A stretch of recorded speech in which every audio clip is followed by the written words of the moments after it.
The entire UK just entered economic suicide.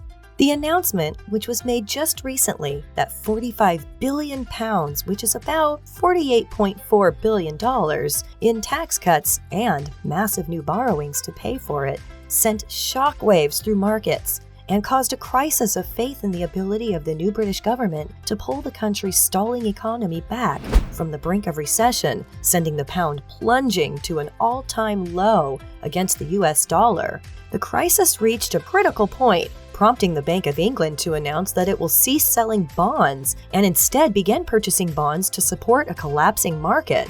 The central bank warned that ongoing volatility constituted a serious danger to the United Kingdom's financial stability. The Chancellor of the Exchequer announced the greatest tax cuts in over 50 years. These cuts would be covered by increasing government borrowing, which has contributed to the current economic crisis in Britain. Tax cuts for high incomes have been justified by former Prime Minister Liz Truss, who claimed that they would stimulate economic development in the long run. However, skeptic investors rushed to unload British currency and government debt, briefly driving the pound to $1.03, while the appeal of British bonds completely crashed, rising to the highest borrowing costs in decades, putting pressure on pension funds and other big holders of debt, which, as a result, threatened a systemic collapse. The economic aftershocks caused by the COVID-19 epidemic and Russia's invasion of Ukraine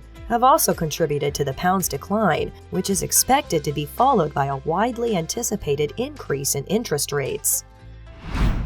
While analysts generally disapprove of the proposed tax cuts, the International Monetary Fund has issued a particularly scathing assessment of them, advising the government to reevaluate them on the grounds that they may increase both inflation and inequality. It's the latest in a string of misfortunes for the British economy that have eroded the country's status as an economic powerhouse since the 2016 Brexit vote. As the economic crisis threatens to turn into a political crisis, we wonder what this latest setback could mean for Britain and its place in global finance. So what's the backstory? What exactly happened? There are a number of macroeconomic challenges that the British economy is facing right now, and these are similar to those that the US and Europe face, as well as a result of the epidemic and the conflict in Ukraine. These include growing inflation, soaring oil prices, and a tight labor market. However, the United Kingdom also suffers from another vulnerability that it has helped create. According to David Hennig, head of the UK Trade Policy Project at the European Centre for International Political Economy, the UK economy was already weak because of the uncertainties following Brexit. After the Brexit decision in 2016, foreign investment dried up, and trade with the European Union, Britain's largest commercial partner, plummeted until the UK officially left the Union at the start of 2020. Since leaving the largest trading bloc in the world, Britain has found itself on the outside looking in. In its October 2018 projection, the Office for Budget Responsibility, or OBR, a government agency that conducts an independent study of public finances, predicted that Brexit will have a bigger long-term impact on the British economy than the recent epidemic. The IMF predicted that British families would be hit harder than their Western European counterparts as a result of rising energy costs after Russia's invasion of Ukraine in February. This is because British houses are less well insulated and rely more heavily on gas for heating. The government of the United Kingdom has responded by announcing this month that it would intervene in the energy markets by subsidizing energy costs for consumers and companies. According to the Independent Institute for Fiscal Studies, the transition will cost about £100 billion over the next 12 months. It cost over £70 billion over the course of 18 months to compensate government employees who were suspended due to the epidemic. Support for the energy price limit came from all corners of British society and the government.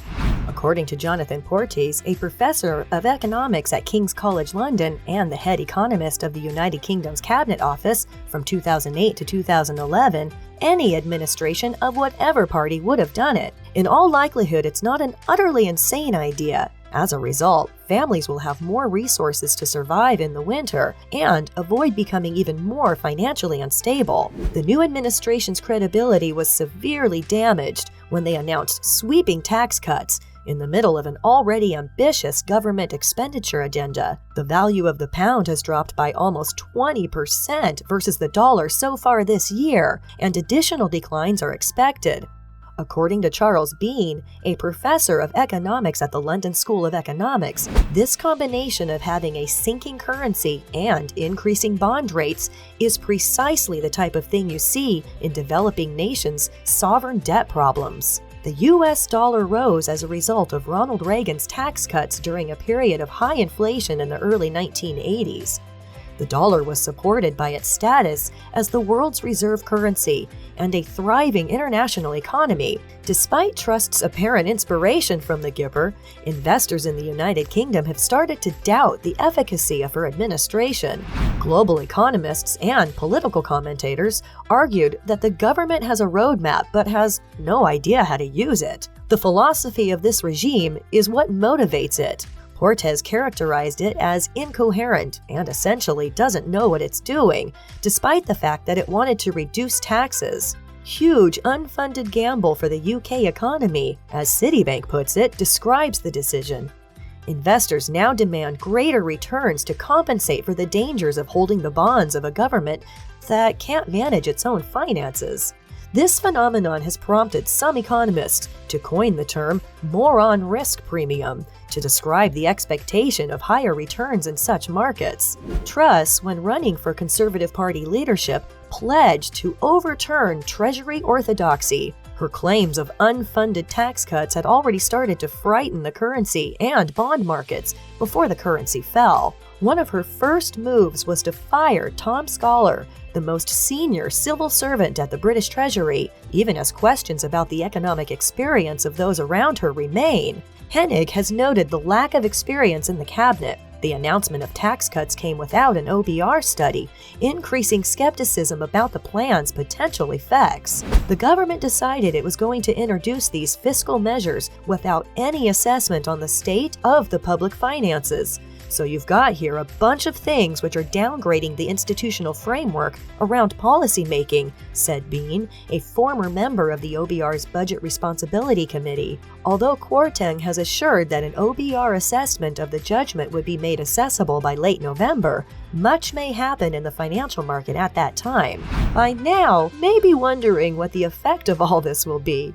A decline in the value of the pound would increase the cost of imports in the short term, which will have a multiplier effect on the cost of living and inflation in a country that imports about half of its food, gasoline, and other necessities. The Bank of England is in the unique position of having to pump the brakes while the government attempts to crank the engine, and economists anticipate it to announce an interest rate rise in response. Although the United Kingdom has been compared to an emerging market, or, in the words of former U.S. Treasury Secretary Larry Summers, a submerging market, its position as one of the world's major economies provides it with some of the insulation that British households lack.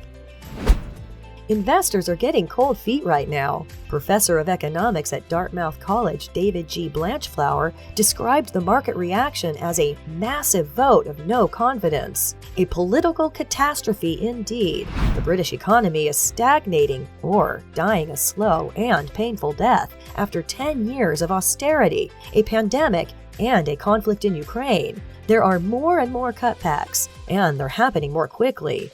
When they first started pouring in, it was one every day. Now it's one per minute, Blanchflower said. Thanks for watching this video. I really hope you enjoyed it. Additionally, if you're new to this channel, I strongly encourage you to subscribe and click the like button.